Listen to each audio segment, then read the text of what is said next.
بسم اللہ الحمدللہ الحمدللہ والصلاة والسلام علی رسول اللہ وعلی آلہ واصحابہ اجمعین اللہم صلی علی محمد وعلی آل محمد وبارک وسلم رب اشرح لی صدری ویسر لی امری واحلل عقدۃ من لسانی یفقہوا قولی آمین یا رب العالمین۔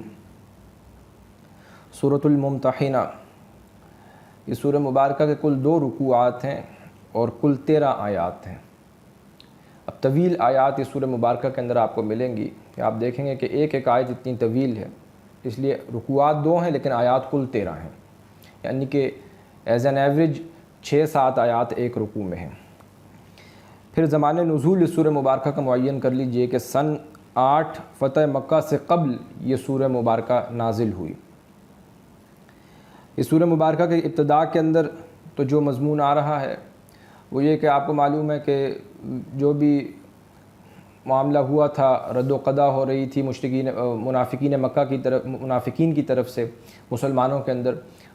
کہ یہ کہا جا رہا تھا کہ مشرکین مکہ کے اوپر اقدام نہ کیا جائے، آخر وہ بھی تو خانہ کعبہ کے متولی ہیں اور وہ اس کی خدمت کرتے ہیں، تو ہمیں کوئی لڑائی بھڑائی نہیں کرنی چاہیے، جنگ کے بغیر معاملہ ریزالو کرنا چاہیے۔ تو یہ سب معاملات جب چل رہے تھے تو انہی میں ایک صحابی تھے جو بہت عظیم صحابی، بدری صحابی، حاتم ابن ابی بلتع رضی اللہ تعالیٰ عنہ، ان سے غلطی ہو گئی۔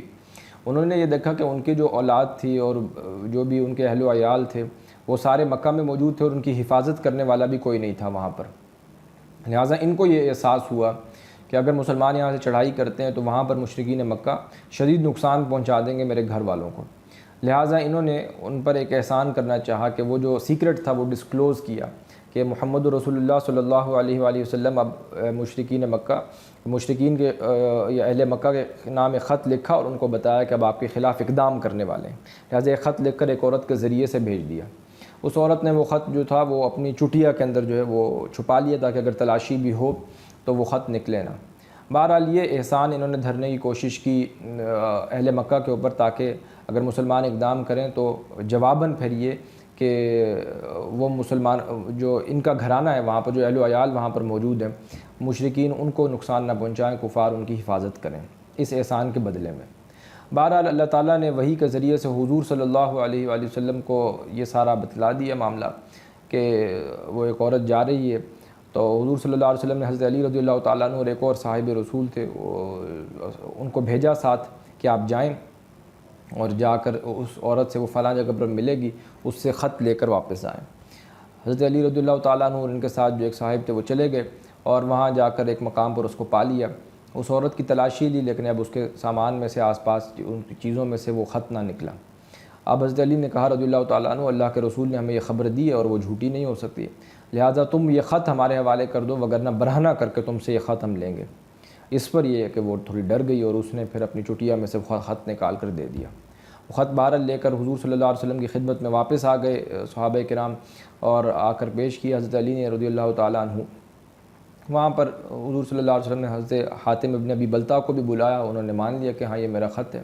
اس پر صحابہ نے کہا کہ اگر آپ اجازت دیں تو ہم ان کی گردن مار دیں۔ حضور نے منع کیا صلی اللہ علیہ وآلہ وسلم کہ یہ میرے بدری صحابی ہیں، اور اللہ تعالیٰ نے بدری صحابی جو بھی ہیں، صحابہ جو بھی ہیں، ان کی خطائیں اگلی پچھلی معاف کر دی، تو اللہ تعالیٰ ان کو معاف فرما دیں گے۔ تو بہرحال یہ جو ابتدائی آیات اس سورۃ الممتحنہ کی آ رہی ہیں، یہ آپ یوں کہہ لیجئے کہ یہ جو مضمون ہے حاتم ابن ابی بلتع کا جو واقعہ ہے اس سے بالخصوص بحث کر رہی ہیں، اس کانٹیکسٹ کے اندر ان آیات کا شان نزول ہے۔ اعوذ باللہ من الشیطان الرجیم، بسم اللہ الرحمن الرحیم۔ یا ایھا الذین آمنوا لا تتخذوا عدوی وعدوکم، اے وہ لوگو جو ایمان لائے ہو تم مت بناؤ دشمن میرے دشمن اور اپنے دشمن کو اولیاء دوست،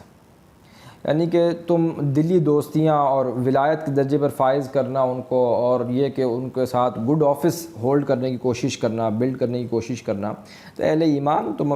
میرے اور اپنے دشمن کو دوست اور حمایتی نہ بناؤ، دلی دوست نہ بناؤ۔ تلقون الیہم بالمودۃ، تم پیغام بھیجتے ہو ان کی طرف دوستی کا، تم خلوص اور اخلاص کا پیغام بھجوا رہے ہو۔ وقد کفروا بما جاءکم من الحق، حالانکہ ان سب نے انکار کیا ہے اس حق کا جو آ گیا ہے تمہارے پاس۔ یخرجون الرسول، وہ تو نکالتے ہیں رسول کو صلی اللہ علیہ وآلہ وسلم، وإیاکم، اور انہوں نے تمہیں بھی نکالا ہے، ان تؤمنوا باللہ ربکم، صرف اس جرم کی پاداش میں کہ تمہارا جرم صرف اتنا تھا کہ تم نے کہا کہ تم سب ایمان لے آئے ہو اپنے رب اللہ پر۔ ان کنتم خرجتم جہادا فی سبیلی، اگر تم نکلے مکہ سے، یعنی کہ تم نکلے ہو میرے راستے میں مکہ سے جہاد کی نیت سے، وابتغاء مرضاتی، اور تلاش کرنے کے لیے میری رضا، تو محذوف ہے کہ یہ طرز عمل تو اس کے منافی ہے، یہ طرز عمل تو درست نہیں ہے۔ تسرون الیہم بالمودہ، تم سب چھپ کر پیغام بھیجتے ہو، خفیہ پیغامات بھیجتے ہو ان کی طرف دوستی کا۔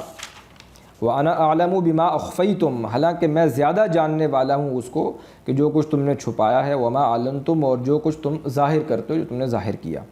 وَمَن يَفْعَلْهُ مِنْكُمْ، اور جو کوئی یہ کام کرے گا تم میں سے، فَقَدْ ضَلَّ سَوَاءَ السَّبِيلِ، تو وہ یقیناً بھٹک گیا سیدھے راستے سے۔ إِن يَثْقَفُوكُمْ يَكُونُوا لَكُمْ أَعْدَاءً، اگر کہیں پالیں تمہیں، یعنی کہ تم ان کے کہیں ہاتھ لگ جاؤ، تم ان کے کہیں ہتھے چڑھ جاؤ، اگر وہ تمہیں پائیں اس اعتبار سے کہ کہیں تمہارے ساتھ مقابلہ ہو، یکونوا لکم اعداء، تو وہ تو تمہارے لیے دشمن ہوں گے، وہ تو تمہارے اوپر چڑھائی کریں گے، دشمنی نکالیں گے۔ وَيَبْسُطُوا إِلَيْكُمْ أَيْدِيَهُمْ، اور وہ بڑھائیں گے تمہاری طرف اپنے ہاتھ، وَأَلْسِنَتَهُمْ، اور اپنی زبانیں، بِالسُّوء، برائی کے ساتھ، برے ارادے کے ساتھ، وَوَدُّوا لَوْ تَكْفُرُونَ، اور وہ ان کی تو خواہش ہوگی، وہ تو چاہیں گے کہ کاش تم سب کفر کرو، تم ان کے رستے پر آ جاؤ، کفر کرنے والے بن جاؤ، تو وہ تو برے ارادے کے ساتھ تمہارے اوپر اپنے ہاتھوں سے بھی دست درازی کریں گے، اپنی زبانوں سے بھی تان کریں گے، اور ان کی شدید خواہش یہی ہوگی کہ تم سب کفر کرو۔ لن تنفعکم ارحامکم، ہرگز نہیں فائدہ دیں گے تمہیں تمہارے رشتے ناتے، جو بھی تمہارے رحمی رشتے ہیں، ولا اولادکم، اور نہ تمہاری اولاد، یوم القیامہ، قیامت کے دن۔ قیامت کے دن تو اپنا اپنا عمل ہے جو فائدہ دے گا، لہٰذا اگر تم ان کے لیے سب کچھ کر رہے ہو تو دیکھو اس طرز عمل کو تم دوبارہ اس کو ری وزٹ کرو۔ یفصل بینکم، اللہ فیصلہ کرے گا تمہارے مابین، واللہ بما تعملون بصیر، اور اللہ اس کو جو کچھ تم کرتے ہو خوب دیکھنے والا ہے۔ قد کانت لکم اسوۃ حسنۃ فی ابراہیم، یقیناً تمہارے لیے ایک عمدہ نمونہ ہے، رول ماڈل ہے ابراہیم علیہ السلام کی زندگی کے اندر بھی، والذین معہ، اور ان کے ساتھ ان لوگوں کے زندگی کے اندر بھی کہ جو ان کے ساتھ تھے۔ اذ قالوا لقومہم انا براء منکم، جب ان سب نے کہا اپنی قوم سے کہ بے شک ہم تو بری ہیں تم سے، ومما تعبدون من دون اللہ، اور ان سے جن کی تم عبادت کرتے ہو اللہ کے سوا۔ ابراہیم علیہ السلام نے ان کے ساتھیوں نے جب کہہ دیا، ابراہیم علیہ السلام نے تو اپنے والد سے بھی کہا تھا، اور ظاہر ہے کہ جو لوگ وہاں پر شرک پر اڑے ہوئے تو ان کو کہہ دیا کہ ہم تو اعلان برات کرتے ہیں اس سے جن کی تم عبادت کرتے ہو اللہ کو چھوڑ کر۔ کفرنا بکم وبدا بیننا وبینکم العداوۃ والبغضاء ابدا،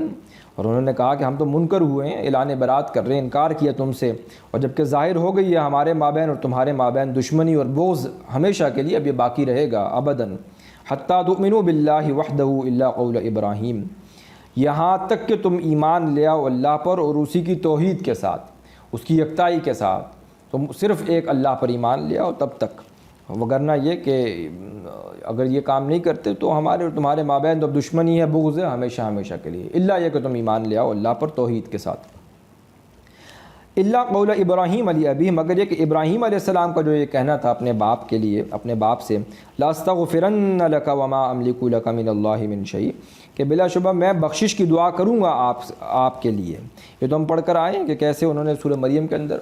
کو کہا تھا اپنے والد سے واہجرنی ملیہ، اور پھر جو جواب دیا تھا سلام علیک، حضرت ابراہیم نے تو کہا تھا اللہ کی آپ پر سلامتی ہو، ساستغفر لک ربی انہ کان بی حفیہ، میں آپ سے اپنے رب پروردگار سے ان قریب جو ہے وہ استغفار کروں گا اور بخشش طلب کروں گا۔ جبکہ ابراہیم علیہ السلام نے تو راغب عن آلہتی یا ابراہیم لئن لم تنتہ لارجمنک واہجرنی ملیہ، سلام علیک ساستغفر لک ربی انہ کان بی حفیہ۔ تو ایک وعدہ کیا تھا ابراہیم علیہ السلام نے اپنے والد سے کہ میں اپنے پروردگار سے آپ کے لیے استغفار کروں گا، تو یہ تو ایک استثنائی بات ہو گئی جو ابراہیم نے کی تھی علیہ الصلوۃ والسلام اپنے والد کے لیے۔ لاستغفرن لک، جب انہوں نے کہا تھا کہ میں آپ کے لیے بخشش کی دعا کروں گا، وما املک لک من اللہ من شیء، لیکن ساتھ ہی یہ بھی کہہ دیا تھا کہ میرا کوئی اختیار نہیں ہے آپ کے لیے اللہ کی طرف سے کسی شے میں بھی، میں تو کوئی آپ کے متعلق اختیار نہیں رکھتا۔ ربنا علیک توکلنا، تو اے ہمارے رب تو تجھی پر ہم نے بھروسہ کیا ہے، وإلیک انبنا، اور تیری ہی طرف ہم نے رجوع کیا ہے، وإلیک المصیر، اور تیری ہی طرف ہمارا لوٹنا ہے۔ ربنا لا تجعلنا فتنة للذین کفروا، تو اے ہمارے پروردگار تو نہ بنا دے ہمیں آزمائش ان لوگوں کے لیے جن سب نے کفر کیا ہے، یعنی کہ اے ہمارے پروردگار تو کفار کے لیے ہمیں تختہ مشق نہ بنا دے، یعنی کہ آزمائش تو کفار کی ہو رہی ہے لیکن تختہ مشق ہم بنے ہوئے ہیں۔ جو بھی تختہ ایذا ہیں، جو تختہ ستم ہے، وہ تو صحابہ کرام جس طرح بنے ہوئے تھے مکہ کے اندر، آزمائش کفار کی بھی ہو رہی تھی لیکن وہ آزمائش اس تختے پر ہو رہی تھی جو تختہ مشق بنے ہوئے تھے مسلمان۔ حضرت آل یاسر کو جو ہے تکلیفیں پہنچ رہی تھیں، تکلیف حضرت بلال کو پہنچ رہی تھی، خباب بن الارت کو پہنچ رہی تھی، تو آزمائش تو کفار کی بھی ہو رہی تھی لیکن تختہ مشق مسلمان بنے ہوئے تھے۔ ربنا لا تجعلنا فتنة للذین کفروا، اے ہمارے رب تو نہ بنا دے ہمیں آزمائش ان لوگوں کے لیے جن سب نے کفر کیا، یا تختہ مشق نہ بنا دے ان لوگوں کے لیے جن سب نے کفر کیا۔ واغفر لنا ربنا، تو بخش دے ہم کو اے ہمارے رب، انک انت العزیز الحکیم، بلا شبہ تو زبردست ہے، کمال حکمت والا ہے۔ لقد کان لکم فیہم اسوۃ حسنہ، بلا شبہ تمہارے لیے تو ان میں بہترین نمونہ ہے، یعنی کہ جو حضرت ابراہیم علیہ السلام کا تذکرہ چل رہا ہے، لمن کان یرجو اللہ والیوم الآخر، اس کے لیے کہ جو امید رکھتا ہو اللہ سے ملنے کی، اللہ سے ملاقات کی امید رکھتا ہو اور آخرت کی۔ اب دیکھیے سورہ احزاب کے اندر جو حضور صلی اللہ علیہ وسلم کے متعلق جو اسوہ حسنہ کہا گیا تھا کہ تمہارے لیے رول ماڈل ہیں، تو وہاں پہ بھی کم و بیش یہ الفاظ تھے، لقد کان لکم فی رسول اللہ اسوۃ حسنۃ لمن کان یرجو اللہ والیوم الآخر وذکر اللہ کثیرا، تمہارے لیے تو محمد رسول اللہ صلی اللہ علیہ وآلہ وسلم کی زندگی کے اندر، ان کی ذات مبارک کے اندر، ان کی پوری حیات طیبہ کے اندر ایک اسوہ حسنہ ہے، ایک نمونہ ہے کامل، مگر اس شخص کے لیے کہ جو ایمان رکھتا ہو اللہ پر، لمن کان یرجو اللہ والیوم الآخر، کہ جو اللہ سے ملاقات کا امیدوار ہو، کہ امید رکھتا ہو اللہ سے ملنے کی، والیوم الآخر، اور یوم آخرت کی امید رکھتا ہو اور اللہ کا ذکر کثرت سے کرتا ہو۔ وَمَن يَتَوَلَّ، اور پھر جو کوئی روگردانی کرے، منہ پھیر لے، فَإِنَّ اللَّهَ هُوَ الْغَنِيُّ الْحَمِيدُ، تو بلا شبہ اللہ تو بے پرواہ ہے، وہ غنی ہے اپنی ذات میں، الحمید بہت تعریف والا ہے، اپنی ذات میں ستودہ صفات ہے۔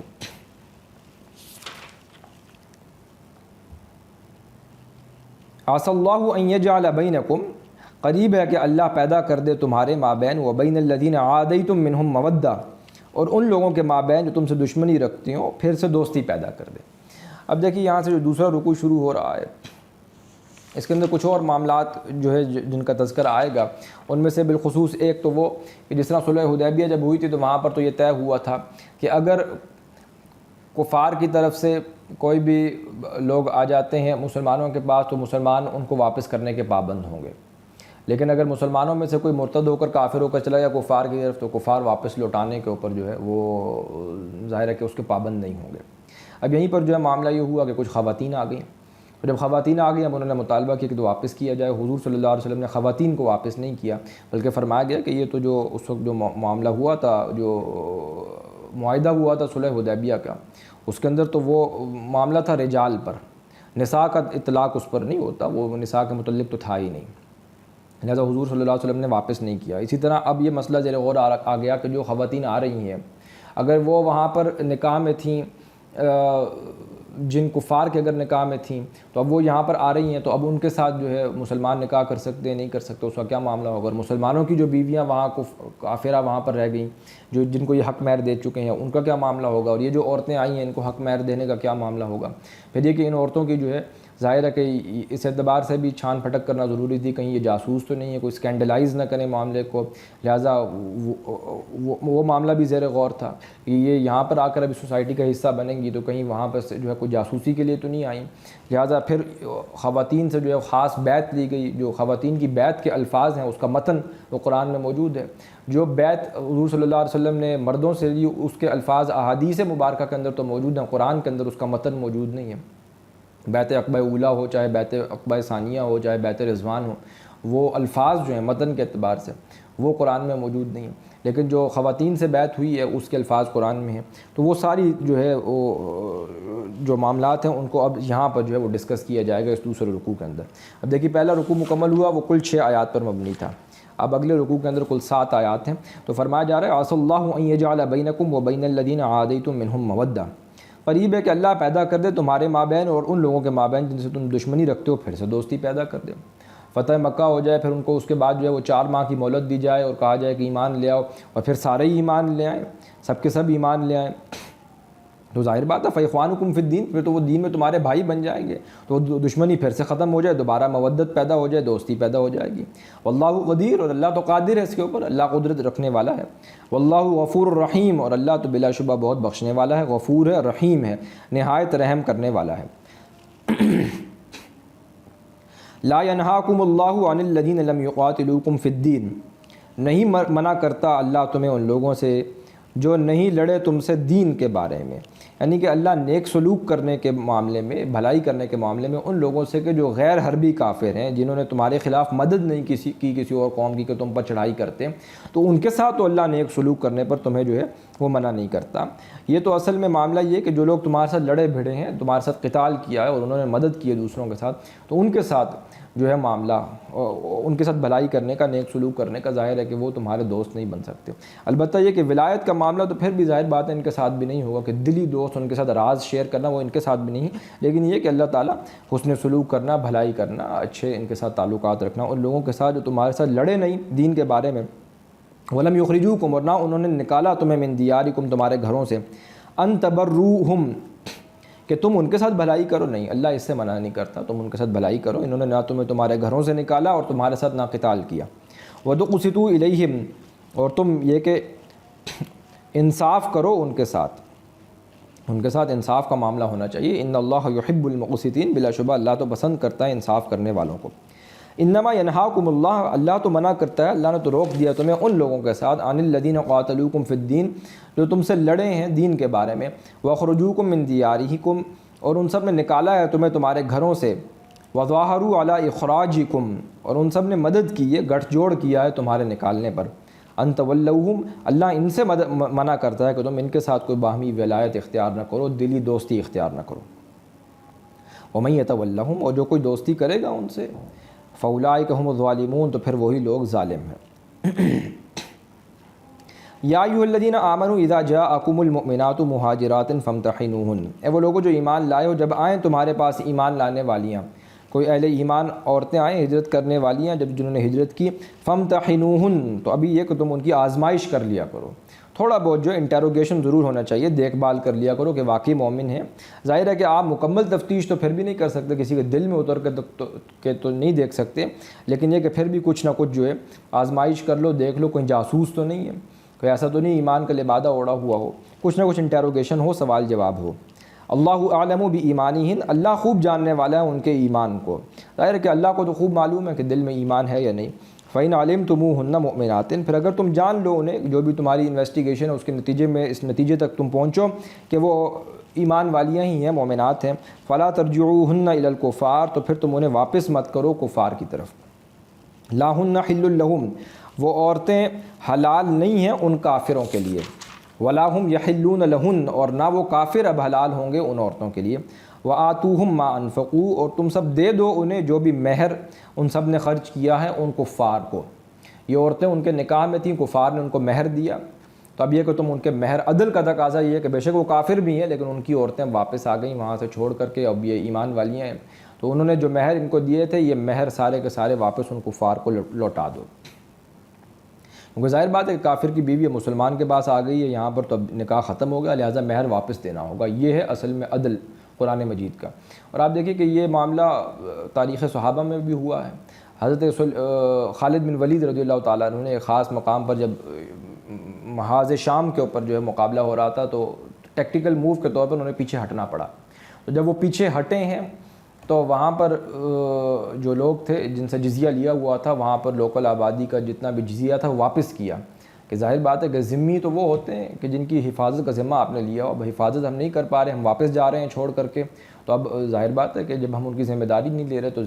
جزیہ کس بات کا، حفاظت کا ذمہ ہی اب ہمارا نہیں رہا، تو وہ واپس کیا۔ تو وہاں کے جو لوگ تھے وہ دھاڑے مار مار کر روئے کہ اتنے نیک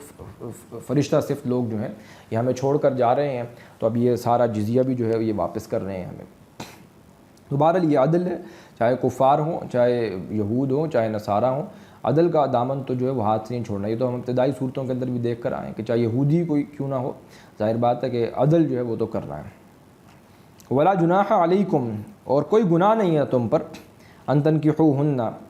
کہ تم نکاح کر لو ان عورتوں سے، اذا آتیتموہن اجورہن، جبکہ تم انہیں ان کے حق مہر دے دو۔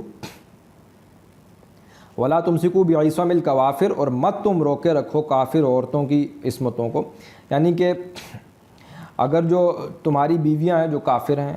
وہ وہاں رہ گئی ہیں تو اب تم ان کی ناموس کو اپنے قبضے میں نہ رکھو، انہیں طلاق دے دو۔ ان کا معاملہ جو ہے وہ تمہاری بیویاں جو تھیں وہ وہاں پر اب رہ گئی ہیں تو ہیں کفار کے پاس، اب انہیں طلاق دے دو، ان کا معاملہ چکتا کر دو۔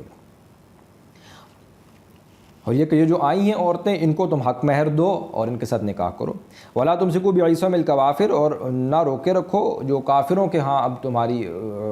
جو ہے وہ جو تمہاری بیویاں تھیں کافر ہیں وہ وہاں رہ گئی ہیں تو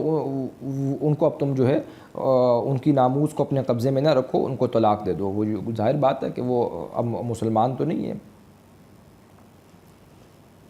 ہیں کافرہ، لہٰذا وہ وہیں پر اب رہیں گی، انہیں طلاق دے دو۔ واسألوا ما انفقتم، اور تم سب مانگ لو جو بھی مہر ہیں انفقتم تم نے خرچ کیا تھا، اب جو تم نے حق مہر دیے تھے ان کے لیے وہ حق مہر ان سے واپس طلب کر لو۔ ولیسألوا ما انفقوا، اور ان کو بھی چاہیے کفار کو بھی کہ جو حق مہر انہوں نے خرچ کیے تھے وہ واپس طلب کر لیں، وہ تم لوٹا دو ان کی طرف۔ ذالکم حکم اللہ، یہ اللہ کا حکم ہے، یحکم بینکم،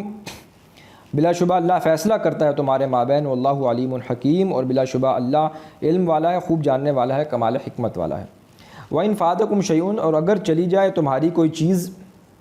کوئی جاتی رہے تمہارے ہاتھوں سے تمہاری بیویوں کے معاملے میں کوئی شے، من ازواجکم تمہاری بیویوں کے معاملے میں سے، الی الکفار کفار کی طرف، یعنی کہ اب معاملہ یہ ہو گیا ہے کہ تم نے تو حق مہر ادا کر دیے، جو ان کی طرف سے عورتیں آئیں تم تو ظاہر ہے حق مہر دو گے تو نکاح کرو گے، لیکن جو تمہاری بیویاں کافرہ تھیں وہاں رہ گئیں، اب وہ حق مہر تمہارا واپس نہیں لوٹا رہے، یعنی کہ وہ جو کافر ہیں وہ مہر واپس نہیں کر رہے، اور یہاں سے جو مسلمان ہیں انہوں نے اب نکاح کرنا، تو ظاہر بات ہے انہوں نے تو مہر دینا ہے، اب یہ تو مہر دیں گے، اور جو عورتیں یہاں سے واپس آئی ہیں ان کا جو بھی مہر تھا کفار کا وہ تو انہوں نے جو ہے واپس کر دیا عدل کے ساتھ۔ اب جب ان مسلمان عورتوں سے نکاح کرنا ہے تو ان کے لیے ان کو حق مہر دینا پڑے گا، رقم نہیں ہے، اور جو ان کی عورتیں وہاں رہ گئی ہیں جو حق مہر جس کا یہ دے چکے وہ واپس نہیں کر رہے حق مہر، تو اب کیا کیا جائے، اس کا حل بتایا جا رہا ہے۔ فرمایا جا رہا ہے وَإِنْ فَاتَكُمْ، اور اگر جاتی رہے شیء کوئی بھی چیز تمہارے ہاتھوں سے، من ازواجکم تمہاری بیویوں کے معاملے میں، للکفار کفار کی طرف، کہ کفار مہر نہیں دے رہے تمہیں واپس، حالانکہ تم نے ان کی عورتوں کے جو بھی مہر تھے واپس کر دی، اور تم نے نکاح کرنا ہے تو تم نے حق مہر تو دینا ہے، ظاہر اس کے بغیر تو نکاح نہیں ہو سکتا، تو اب کیا ہوگا، فعاقبتم فآتوا الذین ذهبت ازواجهم، تو تم پھر اگر بدلہ حاصل کرو، یعنی کہیں تمہیں مال غنیمت حاصل ہو جائے یا کہیں سے مال اس طرح حاصل ہو کفار کے مقابلے میں، تو فآتوا الذین ذهبت ازواجهم، تو ان لوگوں کو اب اس مال میں سے دے دیا جائے جن کی بیویاں چلی گئی ہیں، مثل ما انفقوا، اس مہر کی مثل اب یہ ہوگا کہ جو انہوں نے خرچ کیا۔ اب ان کو مہر نہیں ملے مسلمانوں کو جن کی بیویاں وہاں پر رہ گئیں اور انہوں نے واپس نہیں کیا مہر کفار نے، تو جب تمہارا مقابلہ ہو کفار کے ساتھ تو اس سے جو مال غنیمت وغیرہ جو مال تمہیں حاصل ہو اس میں سے ان مسلمانوں کو دے دو، تاکہ وہ کمپنسیشن ہو جائے اس اعتبار سے کہ یہ اس کے مثل بن جائے گا جو مہر انہوں نے ادھر دیا تھا۔ واتقوا اللہ، اور اللہ کا تقوی اختیار کرو، الذی انتم بہ مؤمنون، جس پر تمہارا ایمان ہے، جس اللہ پر تم ایمان رکھتے ہو۔ یا ایھا النبی، اے نبی صلی اللہ علیہ وآلہ وسلم، اذا جاءک المؤمنات، جب آ جائیں آپ کے پاس ایمان لانے والیاں، یعنی کہ اہل ایمان عورتیں، اب ان سے آپ بیعت کر لیجئے کریں، ان کی بیعت کے جو الفاظ ہیں، جیسا کہ میں نے عرض کیا کہ عورتوں کی بیعت کا جو متن ہے، جو اس کے الفاظ ہیں وہ قرآن میں مذکور ہیں، جو مردوں سے بیعت ہوئی ہے اس کے الفاظ قرآن میں موجود نہیں، وہ احادیث مبارکہ کے اندر موجود ہیں۔ وہ کیا ہے، یبایعنک، کہ وہ عورتیں بیعت کریں آپ سے 6 باتوں کے اوپر، یہ 6 آئٹمز یا 6 آرٹیکلز آف بیع ہیں جس کے اوپر بیعت ہوگی۔ الا اللہ یشرکن باللہ شیئا، پہلی بات یہ کہ وہ شریک نہیں ٹھہرائیں گی اللہ کے ساتھ کسی شے کو، ولا یسرقن، اور یہ کہ وہ چوری نہ کریں گی، ولا یزنین، اور نہ وہ زنا کریں گی، ولا یقتلن اولادہن، اور نہ وہ قتل کریں گی اپنی اولاد کو، ولا یاتین ببہتان، اور 5ویں بات ہے کہ وہ نہ لائیں گی کسی بہتان کو، یفترینہ بین ایدیہن و ارجلہن، کہ وہ گھڑ رہی ہوں اسے اپنے ہاتھوں کے مابین اور اپنے پاؤں کے مابین، یعنی کہ کسی کو بھی الزام لگا دینا کہ فلانے نے میرے ساتھ بدکاری کی ہے، تو کسی نے میری آبرو ریزی کی ہے، تو یہ معاملہ ہرگز نہ ہو، اس طرح کی کوئی جو ہے وہ الزام تراشی نہیں کریں گی۔ ولا یعصینک فی معروف، یعنی کہ یہ کہ کوئی ایسا معاملہ ہوا نہیں ہے اور اس طرح کسی کے اوپر جو ہے وہ سیکس اسکینڈل کھڑا کر دینا، اسکینڈلائز کر دینا، سیکشول اسکینڈل، یہ نہ ہو۔ اور 6ٹھی بات ہے کہ ولا یعصینک فی معروف، نافرمانی کریں گی آپ کی کسی بھی نیک کام میں، کسی معروف کام میں۔ فبایعہن، تو آپ بیعت کر لیں ان سے، وَاسْتَغْفِرْ لَهُنَّ اللَّهُ، اور آپ مغفرت طلب کریں ان کے لیے اللہ سے۔ ان اللہ غفور الرحیم، تو بے شک اللہ بہت بخشنے والا بڑا مہربان ہے۔ تو یہ وہ 6 باتیں ہیں جس کے متعلق بیعت ہوگی۔ ایک یہ کہ جو بیعت ہوئی کہ وہ اللہ کے ساتھ شریک نہ ٹھہرائیں گی، چوری نہ کریں گی، زنا نہ کریں گی، قتل نہ کریں گی اپنی اولاد کو، اور یہ کہ کوئی جو ایسا اسکینڈل ایسا نہ کھڑا کر دیں گی کہ کسی نے میرے ساتھ آبرو ریزی کی ہے، کیسے خام خواہ کا الزام نہ لگائیں گی، اور یہ کہ آپ کی نافرمانی نہ کریں گی کسی بھی معروف کام میں۔ تو اگر وہ ان 6 باتوں کے اوپر آپ سے بیعت کر دیں، فبایعہن، تو آپ بیعت کر لیں ان سے، واستغفر لہن اللہ، اور آپ اللہ سے مغفرت طلب کریں ان کے لیے، ان اللہ غفور الرحیم، بلا شبہ اللہ بہت بخشنے والا بڑا مہربان ہے۔ اسی قسم کے کچھ کم و بیش کچھ الفاظ ملتے جلتے بیعت عقبہ اولیٰ کے ہیں، اور اسی طرح جو صوفیاء کی بیعت ہے وہ بھی تقریباً یہی ہے۔ تو یہ جو بیعت ہے اسی کو جو ہے یہ آپ یوں کہہ لیجئے کہ یہ بیعت النساء بھی اس کو کہا جاتا ہے کہ جو عورتوں سے بیعت لی گئی ہے۔ تو بیعت عقبہ اولیٰ اور بیعت النساء اور صوفیاء کی بیعت کے الفاظ مور اور لیس کم و بیش اپروکسیمیٹلی جو ہے اس کے مضامین کچھ اسی قسم کے ملتے جلتے ہیں۔ البتہ ایک اور بیعت بھی ہے جو حضور صلی اللہ علیہ وسلم نے مردوں سے لی، وہ بیعت عقبہ ثانیہ ہے، جو دوسری بیعت ہوئی ہے، اور ظاہر بات ہے کہ جو بھی اب جماعتی زندگی بن رہی تھی اس کے اندر مردوں نے براہ راست جو ہے بلا واسطہ جو ہے انہوں نے اپنا حصہ ڈالنا تھا۔ وہ روایت جو آپ کو حدیث مبارکہ میں عبادہ ابن صامت سے مل جائے گی رضی اللہ تعالیٰ عنہ، جو متفق علیہ روایت ہے صحیح بخاری اور صحیح مسلم کی، کہ اس کے اندر وہاں پر پھر وہ الفاظ موجود ہیں اس بیعت عقبہ ثانیہ کے۔ بہرحال یہ ہے کہ اس سے پھر حضور صلی اللہ علیہ وسلم نے ایک تنظیمی ڈھانچہ جو وہ تشکیل دیا، اور پھر مدینہ میں 12 نقیب جو ہیں آپ نے بنا دیے، 9 خزرج میں سے تھے، 3 اوس میں سے تھے، پھر ان کے تحت جو ہے وہ پورا ایک سسٹم جو ہے قبائلی جو ہے وہ پھر آگے چلا ہے جو نظام تھا۔ بہرحال یہ کہ جو خواتین کی جو بیعت کے الفاظ تھے وہ بہرحال یہی ہیں کہ جن کے جو ہے وہ الفاظ یہاں پر آ گئے ہیں اور جن کا تذکرہ اللہ تعالیٰ نے یہاں پر کر دیا ہے۔ یا ایھا الذین آمنوا، اے وہ لوگوں جو ایمان لائے ہو، لا تتولوا قوما غضب اللہ، تم نہ دوستی کرو اس قوم سے جن پر اللہ جن پر اللہ کا غضب ہوا، جن پر اللہ غصے ہوا، علیہم، جن پر قد یئسوا من الآخرۃ، یقیناً وہ تو مایوس ہو گئے آخرت سے، کما یئس الکفار، جس طرح مایوس ہوئے اللہ کی رحمت سے کفار، من اصحاب القبور، قبروں والوں سے جیسے کہ کفار مایوس ہو چکے ہیں۔ یعنی کہ اس کے بھی 2 ترجمے کیے گئے ہیں کہ ایک تو جس طرح جو کفار یہاں پر موجود ہیں وہ تو اب بالکل مایوس ہو چکے ہیں کہ جیسے لوگ قبر میں جا چکے وہ نہیں اٹھائے جائیں گے، تو اسی طرح وہ تو بالکل